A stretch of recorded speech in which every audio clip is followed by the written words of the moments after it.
Hey, it's Steve from the Old Yorkshire Geek. A bit of Star Wars news. Apparently, Denis Villeneuve, the director of Dune and other films, isn't interested in doing a Star Wars movie. I don't know if he's being asked, but he says he don't want to do one. So we'll have a read. This is all over the news today, but I've picked one particular article, so let's have a read of that. But before we start, don't forget to like and subscribe, share the videos, drop a comment, hit the notification bell if you're subscribed already. You can explore the description for links for various stuff like merch. Again, I'm not wearing any because I keep forgetting. This hat's not available in merch. It's a homemade one.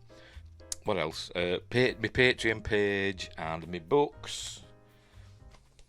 Which you can find on Amazon, Kindle and paperback.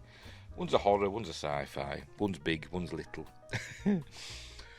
Throw a super thanks my way, which would be greatly appreciated. And stuff like that. Become a member, and join the not huge community of members that I've got, where you'll get exclusive videos and early access videos and all that jazz. Right, and you can join in live chats when I do live streams. That's members only. So there we go. Right, so let's read this article. So here it is. There it is from NME, the New Musical Express. Dune director Denis Villeneuve. It's Villeneuve, not Villeneuve, as I've heard some people pronounce it. Villeneuve explains why he isn't interested in making a Star Wars film by Suraj Singh, dated today. There we go. And there's Denis Villeneuve, and it turns out he's the same age as me. Who looks better? I think he looks better than me, doesn't he? I'm guessing he's the same age as me because it says in the article that he was 10 when the first Star Wars burst onto the scene, and so was I. Right, so Dune director Denis Villeneuve has explained why he isn't keen on directing a Star Wars film. Find out more below. Speaking on the Town podcast, Villeneuve, who has made a name for himself in the sci-fi space with his Dune films, which I liked, really liked, and Arrival, which I didn't. I thought that was pretentious tosh, and I thought we'd done better in a low-budget film from the late 90s called Epoch. But anyway, revealed that he was obsessed with the Star Wars franchise as a kid. Sorry, I've got a tickly nose. I'm going to have an argument. That's what my mum always said. Right, he said, I was the target audience. I was 10 years old. It went to my brain like a silver bullet. I became obsessed with Star Wars. I mean, The Empire Strikes Back is the movie that I anticipated the most in my life. Same for me. I was amazed when Star Wars came out. I saw the movie 1 billion times on screen. I've told you 1 million times, not to exaggerate, Denis. I was traumatised by The Empire Strikes Back. I adore Star Wars. I wasn't traumatised by it because I read the book. I don't know if it's the same in America, but in the UK, the book, the novelisation came out by Donald F. Glutt before the film. So I bought, obviously as soon as that came out, I bought it, read it, so I knew what was going to happen. Maybe I shouldn't have done that, but I did. Anyway, I adore Star Wars. He concludes. However, Villeneuve, there's a link there for it, look for the podcast with Matthew Belloni from Puck. So if you want to listen to that, there you go. You can follow this link, which is in the description, and click on that. However, Villeneuve's love affair with Star Wars would quickly sour with the third entry in the franchise, Return of the Jedi. Sounds like he agrees with Robert My Burnett. He also hates Return of the Jedi, doesn't he? I don't know if he hates it, but he doesn't like it. It says it was his biggest cinematic disappointment. Anyway, the problem is that it all derailed in 1983 with Return of the Jedi. It's a long story. I was 15 years old and my best friend and I, so maybe I'm a little bit older because I turned 16 in 1983. And my best friend and I wanted to take a cab and go to LA and talk to George Lucas. We were so angry. Still today, the Ewoks, it turned out to be a comedy for kids. I won't go that far, but I think the Ewoks were a mistake. I think they should have stuck with Wookiees, and not particularly made them primitive. As George says, we couldn't do Wookiees because we'd seen Chewbacca was a sophisticated creature. How did he put it? He flies spaceships, he runs around. That's how he put it in the documentary. When I came to the third film, and the battle was back in again, and I could actually do the battle, I couldn't use Wookiees because I established Chewbacca as being a relatively sophisticated creature. He flies spaceships, runs around. He's not the primitive that he was in the original screenplay. He runs around. That makes him sophisticated. But yeah, he could fix spaceships, and he was intelligent and all that stuff.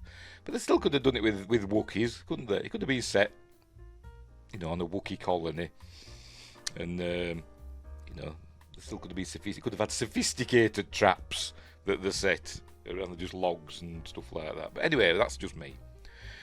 So yeah, I think the Ewoks are a mistake. But apart from that, I love Return of the Jedi, and it's still got the best. Well, no, not now. It hasn't. It's got the second best space battle in Star Wars, hasn't it? It's been overtaken, in my opinion, by the Battle of Scarif in Rogue One. But anyway, Villeneuve then went on to explain why he isn't interested in making a Star Wars movie. Star Wars became crystallised in its own mythology, very dogmatic.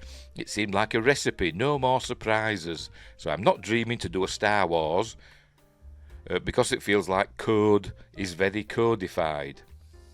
What the hell does it mean?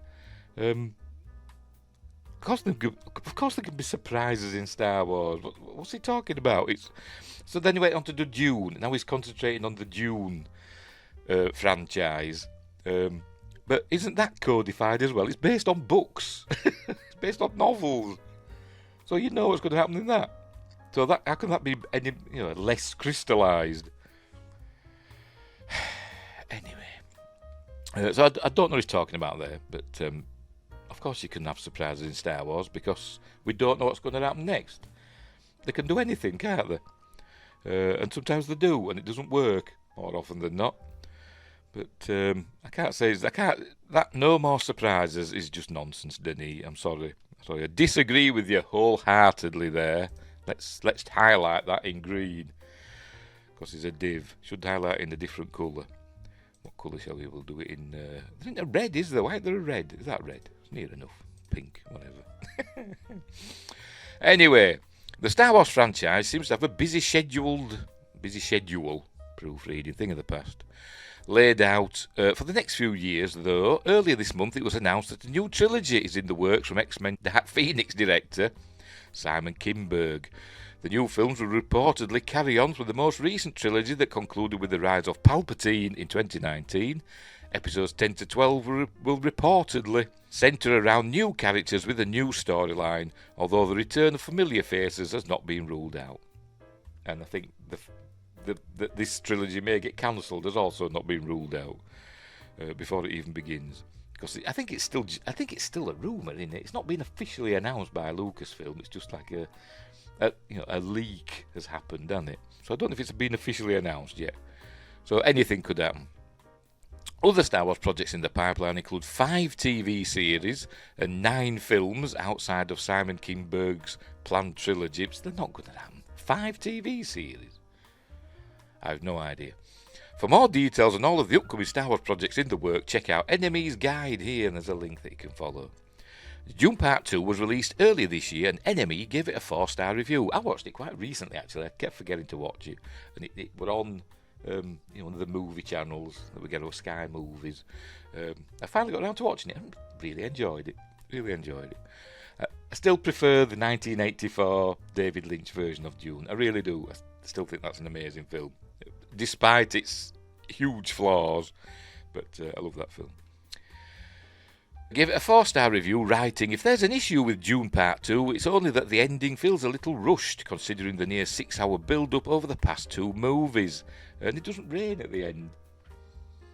And I can't remember if it rains at the end of the book, on Arrakis. Spoilers.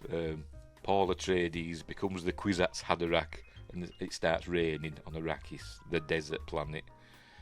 And I can't remember if it does in the book.